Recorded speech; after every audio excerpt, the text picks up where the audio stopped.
Hello and welcome to Mad About Sports for yet another live stream. And we are here talking about Ashes as we did anticipate. It was a cracker of a match, went down the wire, and it was the World Test champions who came victorious in the first Test match in Edgbaston. Now, if you have to draw a reference from a previous Test match 18 years ago in Edgbaston, where Australia failed to make the cut, you have to say they finally crossed over the line. Last time around, they were chasing 282 in 2005 and they couldn't get over the line. But this time around, chasing 281, they did get over the line with 2 wickets in hand. Last time they fell short with 2 runs in hand. I have Antariksh with me. Antariksh, man, that was a game for the ages. Finally, we got a test match fitting its tagline to be the greatest. Absolutely. Oh man, we could call it a semi prediction the way we did it on our preview. We expected this. We pinpointed some of the changes, some of the tactical nuances or the battles that could be that could be the deciding factor, and they happened, and they did decide a lot of what we discussed. And so, nicely poised. The way the game went, it was every day was just so good. Like, and every day had like mini days and mini battles in between that were Yeah, won and lost by respective sides, which kept swinging the pendulum from here to here. It was a proper game of test, two attacking sides, one of them yeah, outrightly attacking, but yeah, still going to the wire until almost the last ball, as they say, yeah, almost being the word here. But yeah, absolutely. so what a great game, man. Australia would be cuffing their ears and saying baseball. So Yeah. that's, reasons that they're champions.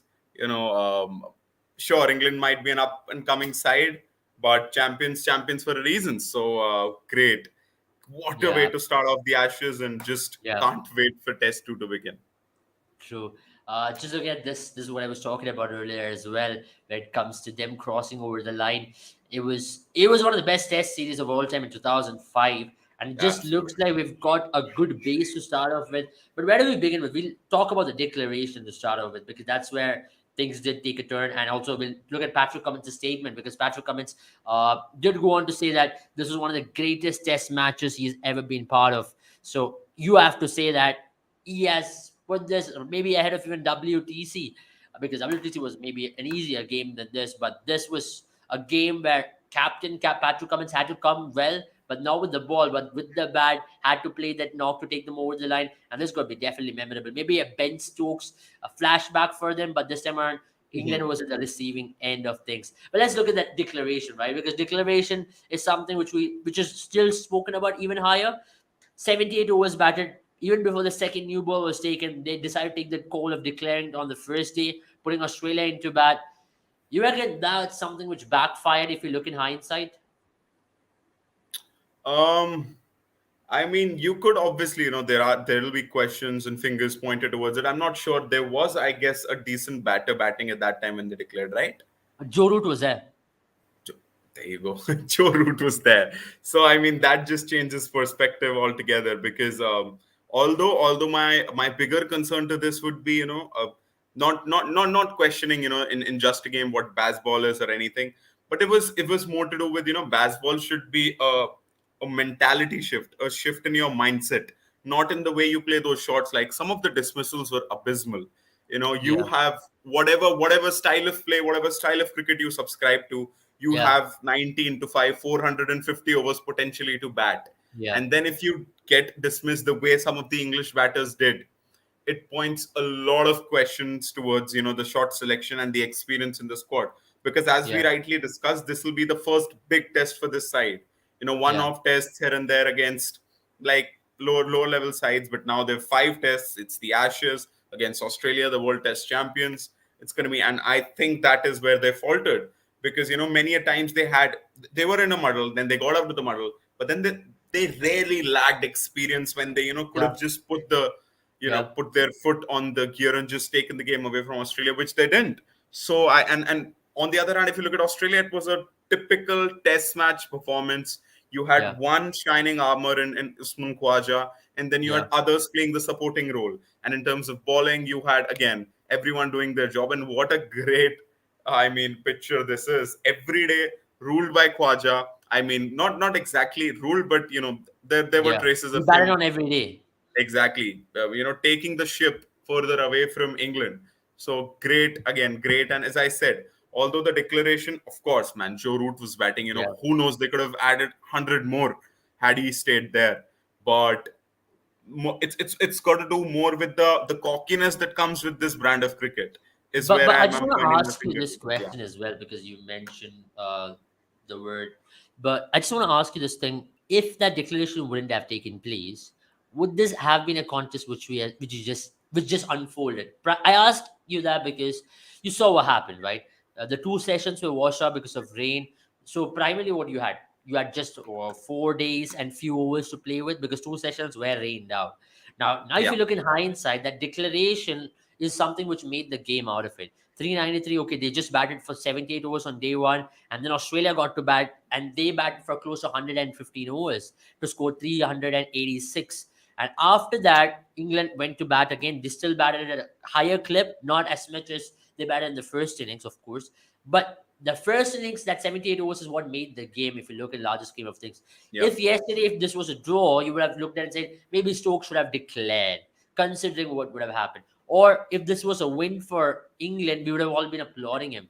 So you reckon that's the risk which comes with this sort of brand of cricket? Maybe on days it might not come off, on other days it might just come off. See, that is where I think moderation is key. Moderation is key in any phase of sport or life, and that is where I believe like Joe Root was still there. So we have seen. I remember India declaring in a test when they had 8 or 9 wickets gone, and then they Yeah, declared on 290 or something. I think it yeah, was against England or Australia only, and yeah, then they took a couple of wickets in their remaining 10, 12 overs, which they had to bowl. So it's a familiar tactic that teams do use because you want to put them out on day one. You want to put their batsmen to test on day one itself. And when yeah, you have a decent, handsome enough score and you don't have many wickets left, but that is considering that someone of the caliber of Root is not playing, on there. And you say that he might not have declared, and this might have ended up it being a draw. But then I think I mean, rain would have taken the blame there because no one would have gone as back as day one to say, oh, they didn't declare for a extra yeah, 20 overs because declaration wasn't like it wasn't like obvious ka ob nahi tha because Root was still batting, man. And yeah, even if they had to surprise them, they could have batted the day, then even come yeah. out the second day, batted 5 overs and then just declared like Absolutely. something to change. Like if they Yeah, wanted that yeah, extensive or that impromptu brand of cricket or yeah, something, yeah, they could have been like whole night their batsmen would be wondering would we come out, would we not, and then they see the English batsman walking out and then 5 over baad declare or you get bowled out or whatever.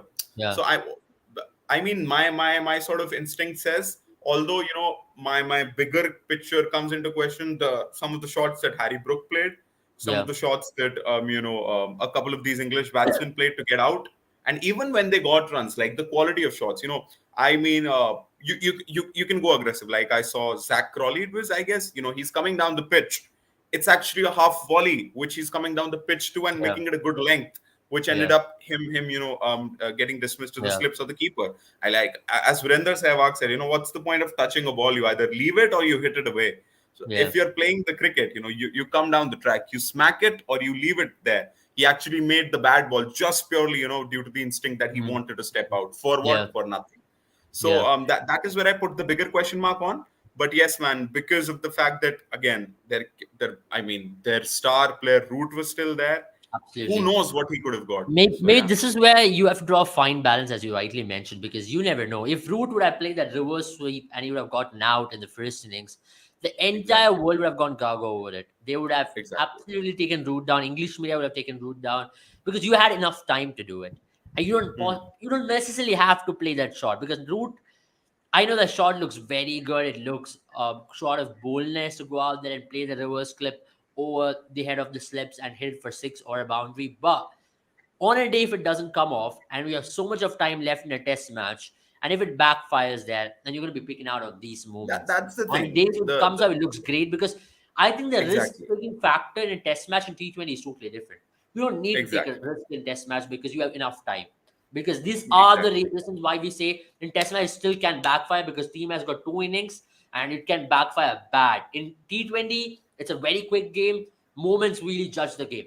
If you make a bad decision, that really backfire instantly. In test matches, it might look good for a couple of days, but it might backfire ultimately. Now that is why test Absolutely. match is so much different in comparison with a T20 game or a 50 over game, and that's why you can question Ben Stokes' decision to put England onto ball on the first day. But that's why I think also we'll have to give credit to someone like Usman Khawaja. I mean, I'll just pull that stat off Mm, once again. He showed how it is to be played out there.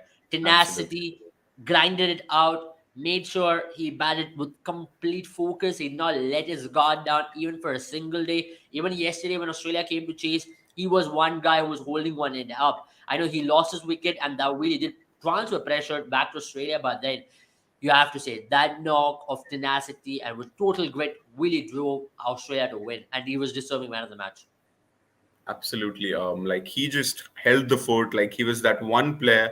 The whole team went around in their batting, and we saw yesterday that although he did play a decently well innings in the second innings as well, as soon as he fell, they were in like a big muddle. And especially imagine, we all were talking about Labuschagne and House Smith. They failed like 4 wickets to each innings. Those 4 wickets just went out of the window into dust, and this guy took the responsibility as the chief sort of batter. David Yeah, Warner was also there, and he's one of the yeah, experienced lads as well. But we saw what one of them could do, and that was Khwaja on the day. So yeah, credit where it's due, man. He was a duly, I just feel if even if the game would have gone the other way, I think Usman Khawaja, yeah. the way he batted was he deserved the man of the match. Of course, maybe Root would Absolutely. have got it, but he just deserved the plaudits there. Truly. And that's why I think this chase is also very important. If you look at some of the biggest chases done in England by visiting teams, that England did some really good chases in the last 1 year, especially one against India, where they chased on 370 odd, and in the recent Yeah. past as well. But then this one by a visiting team, under pressure against a very quality bowling attack, you Wow. have to say Imagine this the is top all the five good has work. 180. The top five has Yes, 180 in it, which tells a exactly. lot. Exactly. And the 180 took place. If you look at those test matches as well, nothing post 2021. Even if you look at the 2020 test match, it was 200. It was nothing Yeah. except 250. So Yeah. whatever has happened has been way longer. 2017, yeah, West Indies had a very good game against them, but they went on to lose the series. But this is definitely a test match where you really had to show a lot of grit because the ball was turning. Moeen Ali was in the game. Joe Root was in the game. And yet, they still managed to chase it down with Usman Khawaja playing it because for a left-hander with Moeen Ali bowling on the rough was extremely difficult. And that's where Moeen Ali's knock becomes even more pertinent. And Patrick comments, I mean, words will not be enough to describe that knock because under pressure, 52 runs to win with 2 wickets in hand, to take the game home, to take the team home with so much of ease. And he was a cool customer out there. He was so assured of what he had to do. He did not look ruffled at all at any point in the stage. There was Ben Stokes, there was Moeen Ali, there was James Anderson who was trying to attack him from one end, but he kept his cool and took them on. And some of the big sixes which he hit abroad that really shifted the momentum was a sight to watch indeed. Absolutely. And I was very disappointed by England's, bowling in the last 1.5 hour. Even the captaincy. You have 20, 30, 40 runs. You're giving it out to Robinson and Broad again and again. They're pitching it on the half trackers, and all of your fielders are out. There's one slip. I mean, where was the Baz ball now? Two boundaries, two sixes off to a spinner by Cummins just shifted it completely. I would have got it if you can still restrict shots by putting a couple of fielders out there. If you just put a couple of fielders out there, you actually make the batsman think more. Should I play it here and should I play it there? If you put all of them out on the rope, the batsman doesn't have a choice anymore. He knows that he's Yeah, not going to hit it, and single yeah, becomes it's actually easier for the batsman. If you put yeah, in fielders out, in front of the vision of the batsman. And then you have a couple of fielders. These batsmen, especially bowlers who are batting, they have these escape slogs. They just slog it out. So you could have one there in the mid yeah, wicket. You could have one in the covers or the cut region there, yeah, and then one on the fine leg. Like three escape shots, they're closed. You can bring them in a bit. And then the rest, you could have two, three slips there.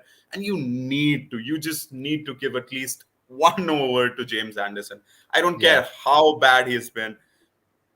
James Anderson ka bad could not be as bad as anyone else's bad, is what I know. yeah.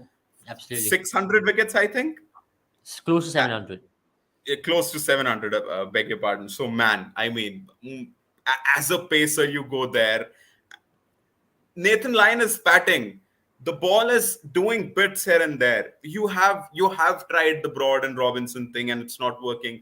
Do you 6 think 7 run that's bache. where England also missed the trick of going very one-dimensional with their bowling attack? Because James Hmm. Anderson, Broad, and Ollie Robinson are all one-dimensional bowlers. Maybe you could Absolutely. have tried Mark with someone Wood. like a Matthew Potts, Tongue, or even for the liking Mark Wood, because they've got that Absolutely. extra pace which can be a decisive factor in these kind of situations. Because you're bowling to a Nathan Lyon who's not the greatest batter out there, or even Exactly. Patrick Cummins who can be ruffled with But they pace made out. him look like the greatest batter out there, Abel. Nathan Exactly. Lyon.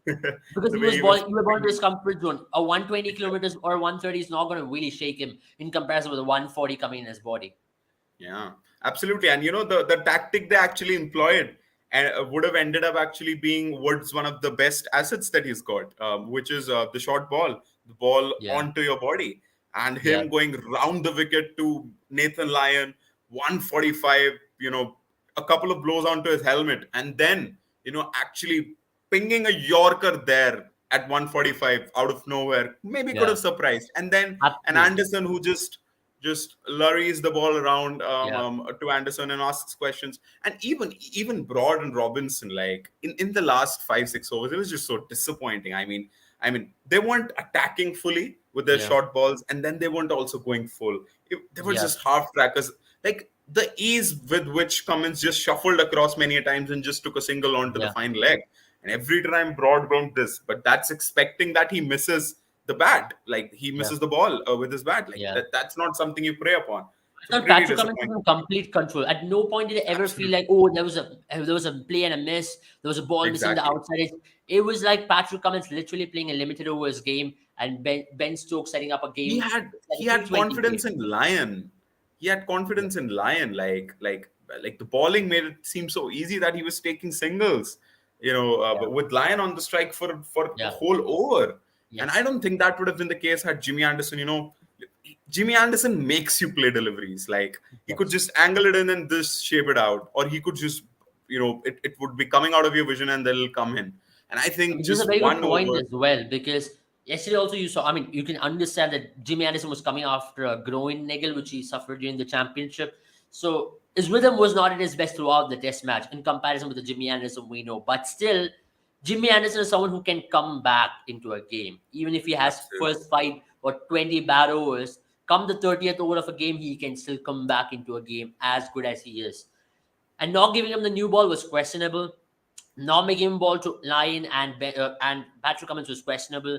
And now, if you look back in hindsight, a lot of questionable decisions to be spoken about. And let's look at basketball and their losses, right? Because they've had a lot of victories. Some of the losses they've had, uh, most of them were very close. You have to say, lost Yeah. by 1-1 in Wellington, a very similar game where they were put to test. And now by 2 wickets, yeah, again another close win, close loss for them. But you have to say this was the only game where you really felt like the basketball was under pressure. The Hmm. tactics were not coming off well. If you look at the other games, everything looked as per planned and the other team outplayed them. Here, you have to blame your own mistakes for some of the tactical blunders you made.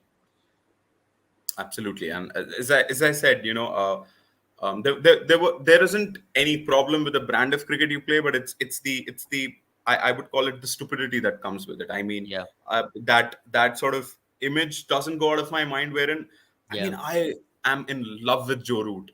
Like he just played that reverse sweep, one ball which he missed, and then even 5 balls later, he just bought a good front foot out and then he yeah, just pushed the ball onto the cover, and that just told me what Root can do. And the why I call it the stupidity. See, I'm again not against the shot, yeah, but इसमें क्या होता है when you play adrenaline based yeah, game, any sports, you tend to do things that look quote unquote funny or quote yeah, unquote look, how do I call it, sort of Gen Z, I would almost call it, yeah, because like first ball of the game, he tries to reverse a scoop or reverse sweep Patrick Cummins. Like, tell me what is the need of it? Some yeah, things are like should be as they are. You watch yeah, out the first 4 5 overs. That doesn't mean you're not playing basketball. Or Yeah. even if you reverse sweep one over the slips on ball one, doesn't mean you're playing baseball. Now It's that's what just I'm going to say. then If you would have gotten out at the point to stage, exactly, it was a different world altogether. I mean, high exactly, risk, high reward is a term which we use so commonly in modern day cricket, but I think it's still with a T20 or a one-day format because there absolutely. you need to take the risk. And I have no two doubts in saying that in T20 you shouldn't be seeing out 2 overs to say that, oh, let's see what Yeah, happens, because it's just 18 more. It's a 20-over game. But in Test match, if you really have to take the risk with what 500 overs to be played over the 5 days, that's a waste of time. That's a total waste of a shot because I don't think that one ball is going to make any difference to the entire course of the game. Whereas in T20, one ball is an event, but in Test match, you still have got that time to play yourself in. And that's why I think Joe Root is the best batter in the world right now in Test match, and deservingly so. He's been scoring hundreds for fun, and his consistency is a hallmark of what he's done over the last 2 to 3 years. And if you look at the list as well, they've got Kane Williamson, Arnus Labuschagne, Travis Head, who's had a very good series, very good time in Test format. It's with Usman Khawaja. Majority of Australians are dominating in it, and we have one Indian in that list, that is Rishabh Pant. damn. I mean, that is pretty interesting because Rishabh Pant is the only Indian and has been the best Test batter for us as well.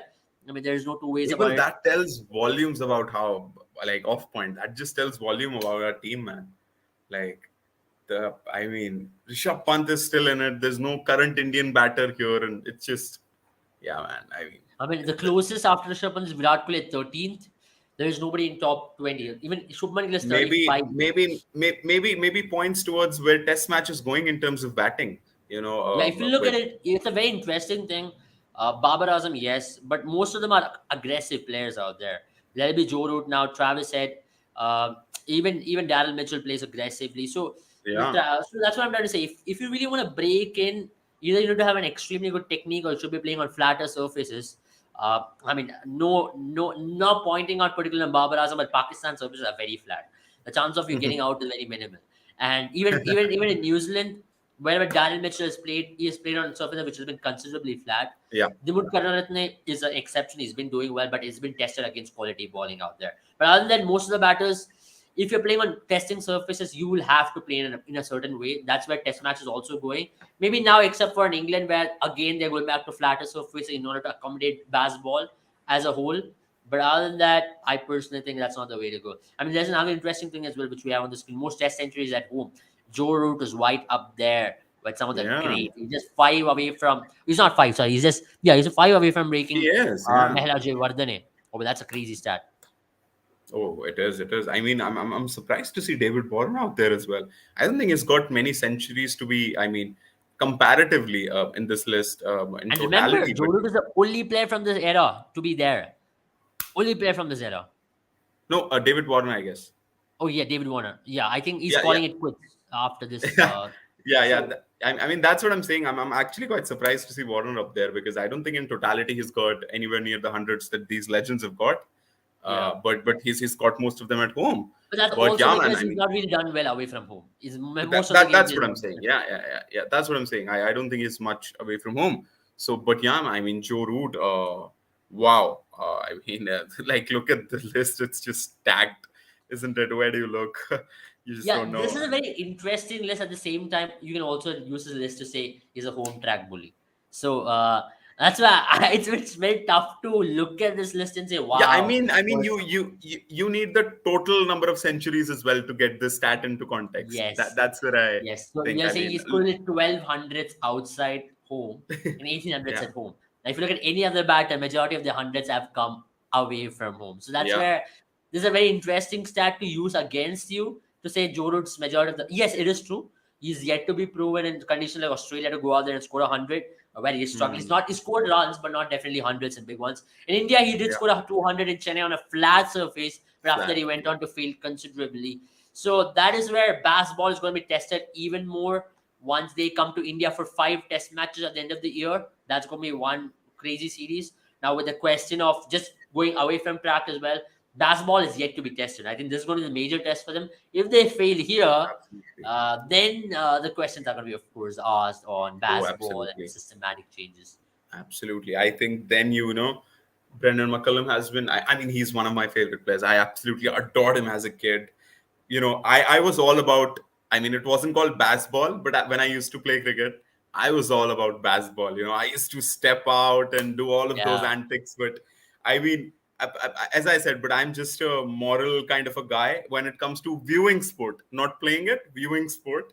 And that is where I believe it just sort of pains me a bit. Not pains me exactly, but sort of irritates me a bit that he's always that cool kind of character there. And he like, you can just come in, you can form a type of cricket you want to play, and you can yeah. rule. That's where I don't want that to happen. So I'm sort of happy. Many Indians were like, no, no, Australia, they just defeated us and we want them to. But come on, man. Like that's a different thing altogether. Let's take that revenge in the World Cup, which we're But yeah, hosting. But that's what I'm trying to say. With World Test Championship being that every win is important and every loss is as much as absolutely. important as a win. Because you lose now, if you lose five tests out of five, you lose four. All of a sudden, you're on a back foot because this percentile system is something which decides, percentage system rather, is something which decides your path to the final. So you have to Yeah. be extremely good with It's a every win. good thing. It's a good thing. Many a times the series would have won and lost, and then the residue test matches weren't played with any intensity at all, to be honest. But this just makes it every game is like as competitive as any sort of trophy game on the line. So that's pretty important. And the second test is just going to be huge, huge for England. Of course, for Australia as well, huge for England. They have to come back, and we of course know they're not Yeah, gonna shift their style of play. They're gonna be yeah, this. Now it's the small little tweaks that we discussed, whether they're gonna make those, whether they're yeah. gonna reduce that stupidity slash cockiness in it. Maybe that comes with the game, as you said. Maybe Maybe sometimes they it shouldn't, is comes what off. I'd say. Maybe Because if you have that doubt with the system, then all of a sudden the system falls. The system is about exactly, clear mind and just backing your instincts. Now that is where exactly. the system stands for. That is where I think, and I think through the test of time, I think that we'll sort of see whether it stays here or not. I Yeah, think these things would come with it. You're right. If you then start thinking about ye kare, ye na kare, then all of a sudden, what's the system even? So you're yeah, right. I think time will be the best sort of teller for yeah. this. I think they should just put this behind. And I know it's been a tiring test match for both the sides. It went down to the last few minutes of the game to get a Victorian. So you have to put this behind your back. Focus When's on the the next next test match. match? I think it's in 4 days' time, 3 to 4 days' time. Oh, So damn. It's So quick. it'll be back pretty soon. And remember, we had a 5 day test match. Not often we see in this era that we have 5 day Yeah. test matches. So that's the first major bonus that we have 5 day test matches. So next test match is going to be pretty soon. Is it So at the next test, Lords? The next one? yeah, it's in Lords. It's in Lords. Next test match is in Oh, Lords. It's starting on 28th of June. So which is 7 days time rather. Sorry, seven right. days time. So that's a lot of time in Yeah. Lords, and in Lords is not going to be easy. Yeah. Because you always know things can be a little different in Lords with that Yeah. slope out there. Ballers will come into play a lot more, I think one of the and that's losses where, of Basball were at Lords, if I saw the stat yeah, correctly. So, it was against South Africa at Lords yeah, last year. yeah, it was a So big loss. So even for someone like Australian team, Patrick Cummins, Boland, and even Hazelwood will be looking to really eye that Lord's pitch because ballers do come into play in Lord's a lot more with that slope being there, ball trying to angle in. And if you Yeah. remember, England had a shocking loss in 2021 against India on the final hours of the game, where India declared after lunch and said, "Put England to bat," and England just crumbled under pressure with Bumrah, Shami, and Siraj attacking. Good old days of Indian Test cricket, I would say so. But yeah, to end that, we are in for a thriller of Ashes contest, and we'll be back very soon with football transfer window because Saudi Arabian Pro League has been making all the noises out there, buying players left, right, and center. So we'll be talking Buying about it. Chelsea. Where does all the money come from? Where's the financial fair play? And what is a player's morality? We'll question all that. So we'll talk about it very soon. And thank you, Antariksh. It was a pleasure talking with you on Ashes. We are happy that we are getting to watch good Test match cricket, of course. Finally, and we'll be back in a couple of days' time with transfer window news as well. Stay tuned. Yeah. Subscribe to our channel if you're new here. And do share the video with your friends and family so we can keep bringing you all of these exciting content over a period of time. And also, if you are excited in all the latest sporting news, follow our Instagram page. And if you're an aspiring analyst, you want to be there taking calls like basketball, want to create a system of your own to suggest it to coaches, do check out a course with Mad About Sports and Cricket Analytics. And if you're a football fanatic, check out our course of Football Analytics as well. Take care, all of you. See you all very soon. Bye bye.